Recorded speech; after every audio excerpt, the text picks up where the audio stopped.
What's up, everybody? Let's just get right into it. This team, the Mud Hut, Fuck, has man. some We nerve just showing came up off a 8 good 0. win. Now I got to sit. Best stat, 11 steals per game, but look at them, goated across the board. Let's see how they play it. Across the board. All 5 players are goated, which means they grind with each other. And look at the point Lord guard, have 22 mercy. and a half, so 23 points per game, 8 Yo, assists that per point game. guard got. Like, this is a legit Pro-Am team. This is a legit confidence game, all right? And I'm going to just keep it a I'm buck trying to with say you. that point guard. Ain't really no way we can beat this team. I'm just straight up being honest. I ain't worried Before the about that. gameplay get all good and all that other stuff, there's really no way for us to beat this team. All right, they're coming in undefeated. All players are goated. They all know each other's tendencies. I'm pretty sure, as you see with the point guard, dude can light it up. He knows how to score. I'm pretty sure he never seen a defender like me guarding him. I mean, he's seen a bunch of lockdowns, but he just probably never seen people actually try him defensively. Like, just go after him and specifically him. But we'll see if my strategy, lethal team strategy, I could not get the works fucking against button. the meta in Pro-Am. He's not going I up. call this the meta because this is what pretty much everybody's going to be running, all right? They got a point guard who can dribble and score. They kind of based it off last year. This is how a lot of teams built their teams going into it. Same as us, we built it off of what we had last year. But the difference is, I'm always the anomaly. Okay. I always make this 6'9" build, and most of the time I'll take it, Reggie. You were supposed to shoot that one. But that's what I make. And I just try to make it work, and I go against these guys. And that's what you do need to know. Strategy-wise, I think we're the toughest to beat, but execution-wise, I think the meta is always the toughest to beat, and that's why just go ahead and one-on-one. Just post them. So what you're going to see is you're going to have pretty much 2 guards that can dribble and shoot. You're going to have a lockdown. You're going to have a stretch defender. And then you're going to have some type of big man who can rebound, set screens, roll to the rim. Just recap it offensively by setting screens and getting offensive board, and then defensively protecting the rim and grabbing every rebound that comes off. So that's the meta. And when you see 8-0, I'm pretty sure they have played against another legit team other than us. All right, good. I'm pretty sure, if they played the first team that we played against, where y'all saw the loss, if y'all watched the videos, where y'all saw us lose, I'm pretty sure they would beat them. All the way. All right. And that just goes to show you team chemistry. Those guys have probably played together for a number of 2Ks at this point, at least 3 or more. The center slipped his girl to the corner. They very aware of what they wanted to build. Because for them all to be golded at this point in time, and like I said, at 8-0, you only played 8 actual team games. You probably played a lot more rec games than that to get to GOAT so easily. And that's one on the roll. That's a beautiful thing, man. That's what I've been striving for years, to have a group of guys that you pretty much know what they're going to be, and you don't have to worry about them making different builds or them wanting to be something different. I just want a group of guys who make what they gonna make, and every year we kind of know what we got moving forward. Because at the point you get that, all there's left to do is to compete in leagues and tournaments and stuff like that. Get your name out there, get a little buzz going.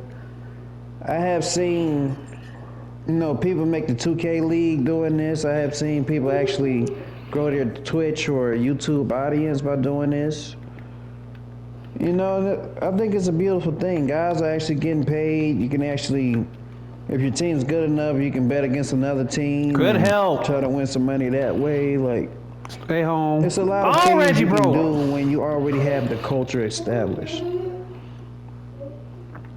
And I think we're just now, lethal team. I think we're just now establishing the culture that All the way. Mostly everybody is buying into.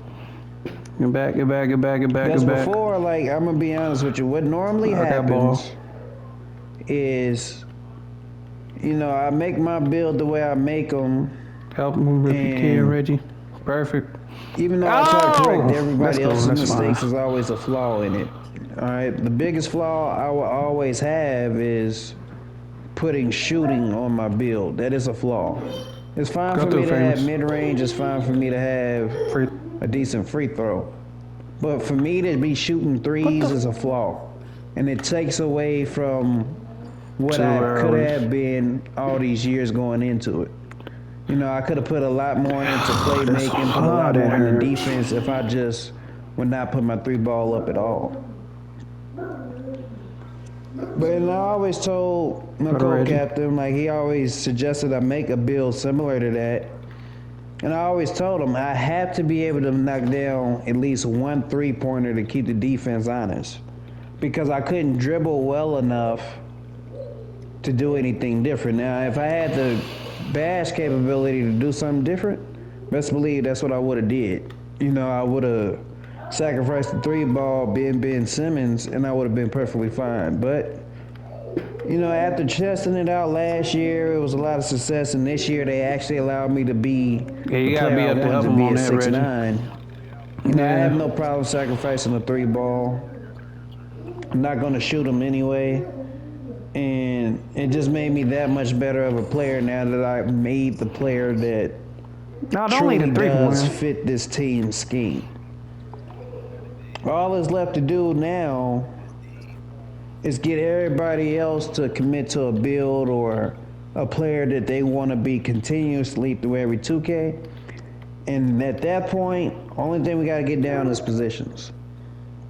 Right? So, with all that being said, those are the reasons why we can't beat this team that's already established today.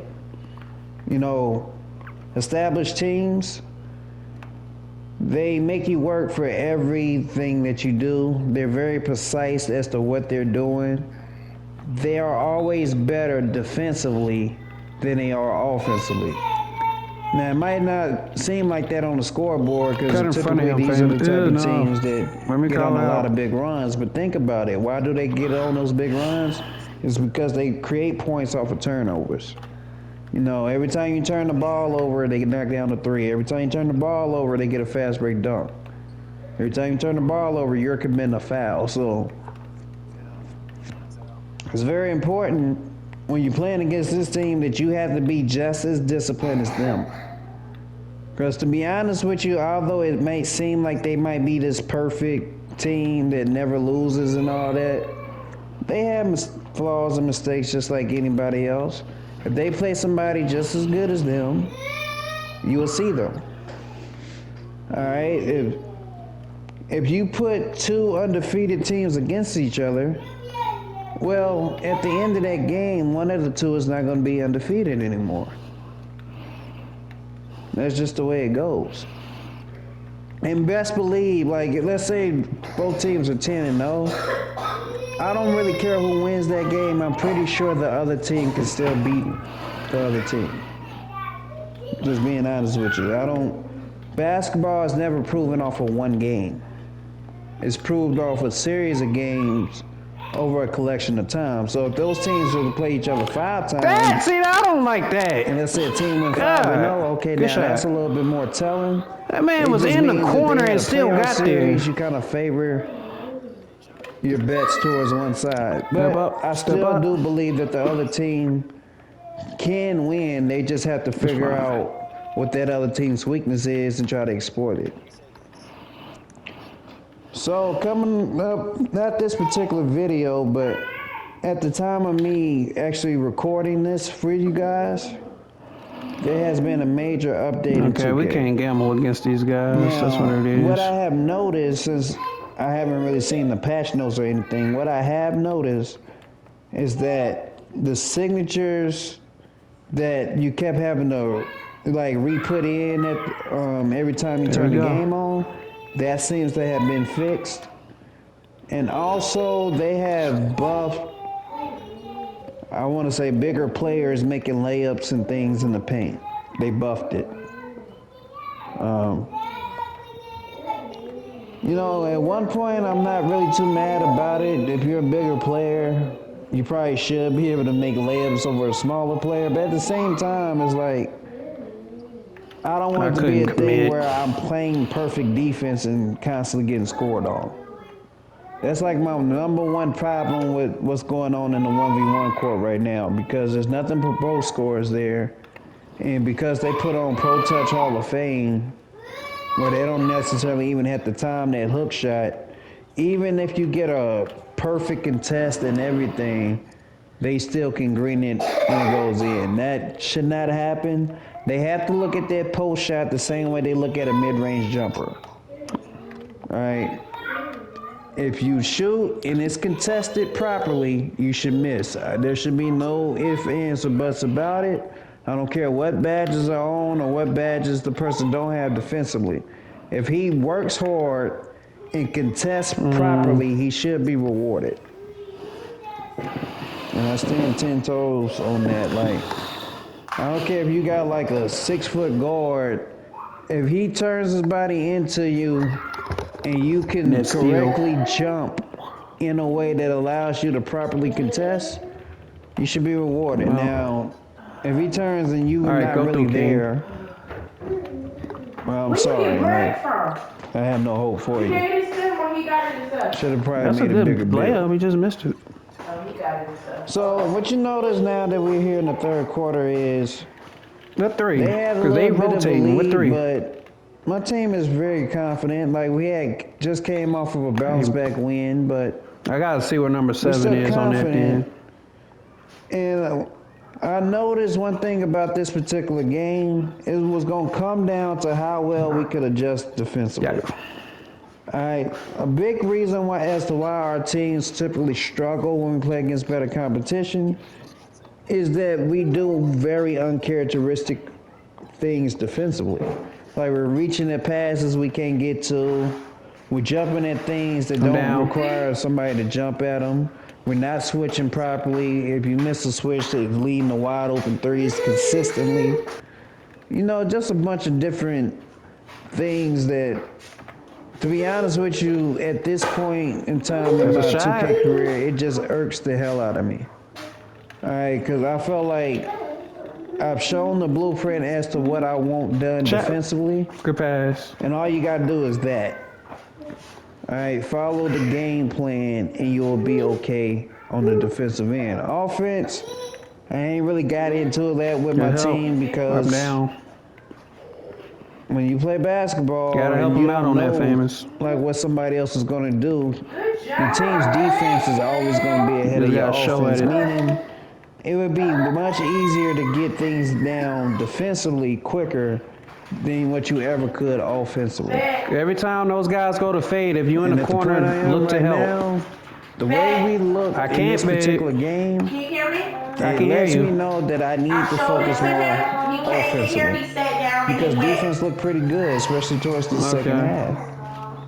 Good defense. I feel like we was correctly playing the pick and roll. Yeah, that was a bad call. Was switching properly. We executed the triangle defense perfectly. And you know, it's just the little things like that. Y'all running in the same spot. We gotta run that break better. The point guard, so to speak. All right, go through because, famous. like, for me, right, since I can't shoot, I'm very sharp on passing. Like, I have to be. There's no. Hey, that is a point guard on y'all. Shoot the damn ball. Phenomenal passer that can pretty much dot up any situation. Like, I cannot make incorrect passes. It would be the if that point guard swing to y'all, that corner three is open. A sharpshooter for a team, and I'm constantly getting wide open shots. I have to knock down pretty much every single shot because that's my contribution to the team. They're just gonna hold for the corner. And when you watch this point guard that I'm going up against, you're gonna see that because he has to think score first, because he has to think shoot first, because he looking for an open three ball for himself. He misses a lot of passes that I'm looking at, and I'm like, how do you not make that pass? But for me, it's second nature because I have to pass the ball. That's the difference. And like, it's pros and cons to both. For me, He it's showed a his pro to be able badge. to pass well, but like He every shouldn't have time got I to that miss the one. pass, hit the wrong icon, or turn the ball over, Damn. it hurts or every time like the defender decides they want to sag off 20 feet, it hurts. That's just the truth. Because like if you don't have to guard me defensively, you keep getting open in that gap. You gotta take that shot to score. Then I mean, hell, it's just gonna be a long game for my team. Like I've seen what happens when can't gamble. I don't have a high 3 ball. I have it just enough to knock down an open one, and the defense actually leaves me wide open. It was the most miserable game I ever been a part of because I couldn't help my team out no other way. I'm just sitting there bricking wide open threes. And on top of that particular game, I wasn't at point guard, so I couldn't even slow down the other team's momentum on the defensive end. This year, much different story. Because we played last year and I kind of got a feel for how this particular style we're running is supposed to look. When I come into a game like this, as you can see, in the third quarter, we are down 9 points. Reggie helps to cut it down to 7, but, we pretty much down almost 10 points. There is no way in the world that our team can pull out this victory. Like, all this team that we're going up against has to do is simply just make the correct pass. It's not about necessarily scoring. You just got to make the correct pass. I keep thinking you're going to take that, Reggie. You ain't took it the last few times. Take what the defense gives you at this point. Like, by the end of the first quarter, sometime within the first quarter, you should know what defense the other team is in. So for them, they should have easily recognized that we were playing man-to-man defense and just simply switching everything. Back out. You can tell we wasn't in a zone because, I mean, hell, zones are pretty obvious. Like, if somebody is in 3-2, it kind of looks like man-to-man. But once you start seeing people swarm and you don't see people going to the rim in a certain manner, that lets you know that they're playing zone. If you see 2-3, 2-3 is very easy to spot because every player he plays is stock.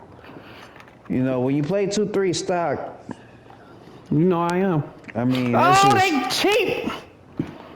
I mean, to me, that's the dumbest thing you can do. You have to, in my opinion, press in the 2-3. And I mean press the whole entire possession just because you don't want to make it look like that's what you're actually in. But if you see 2-3, you pretty much bring the ball down to the middle of the floor.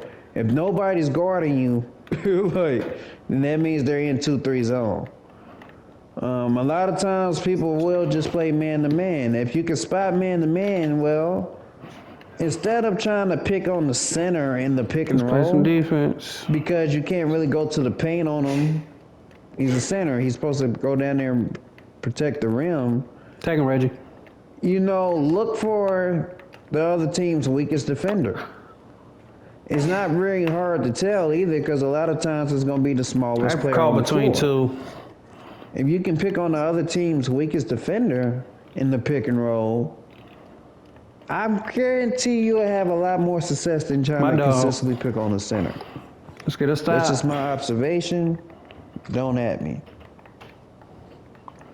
Now we in the fourth quarter. You see we came all the way back and took the lead. And at this point, defense is looking phenomenal. Like, we're playing that perfectly. Reggie is driving down to the center. The point guard is just cold. I mean, just... Hey, we need a bucket here. Icicle out there. He's having trouble trying to score against Montage. He's having trouble trying to score against me. And everybody's, like, doing their part. Like, we're forcing the miss. All we have to do after we force the miss is take care of the ball. That's very important. And then... just try to get a good look every time. And the look that we get, let's make sure that we're still able to get back on defense at the end of the day. at the point where the game was tied, I'm not gonna lie, I got really calm. Because what happens down the stretch in a close ball game, it's so easy to lose discipline. It's not about focus or anything else, it's just about discipline. All right, whatever you would normally run, hold it. Are you going to continually run it in the crucial moments? Just hold it, when Reggie. you're in the crucial moments, all right, come back. Nobody wants to mess up, and when nobody wants to mess up, that's when you give up the big play. What? For example, right there, I was telling him just to give me back the ball. He misunderstood me. He took off, turned the ball over. That's a big play, you know. Obviously, at this point in the game, we don't want to turn it over. We want to get a good shot. We want to score go up, and try to put this game away. But giving the ball back to the other team is just not a good way to do it. Just hold it. Montage did a great job grabbing the boards. Just hold it till I get up there. Did a great job switching on to the point guard. You know, I couldn't ask for more, but everybody did their part. King did a phenomenal job of rotating up, showing, helping. King. So it wasn't like we were all just playing one-on-one. All right? Defense. Not to mention, once Famous, kind of caught on to what he was doing, he started showing and helping from the corner, and he was kind of able to do what Reggie was doing on the other side, which was help down on the big, you know, try to go for a steal, try to just stay tall and make it tough. Like, defensively, 7 bounds, Reggie. I wanted to cry. I wanted to shed tears. Tears of joy. All right? I couldn't ask for much more than that from anybody. And because of that, good bucket. It put us in position to beat a team that we was not supposed to beat. An 8-0 team. Don't gamble, don't reach. Especially since we already lost a game this year. I don't want it. To come out here and compete and actually beat this style team lets me know that we can compete against anybody. This old, he ain't even got to move. That's a good thing. It's also a bad thing.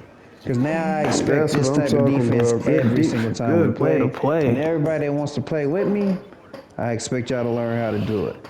But anyway, I hope y'all enjoyed today's video.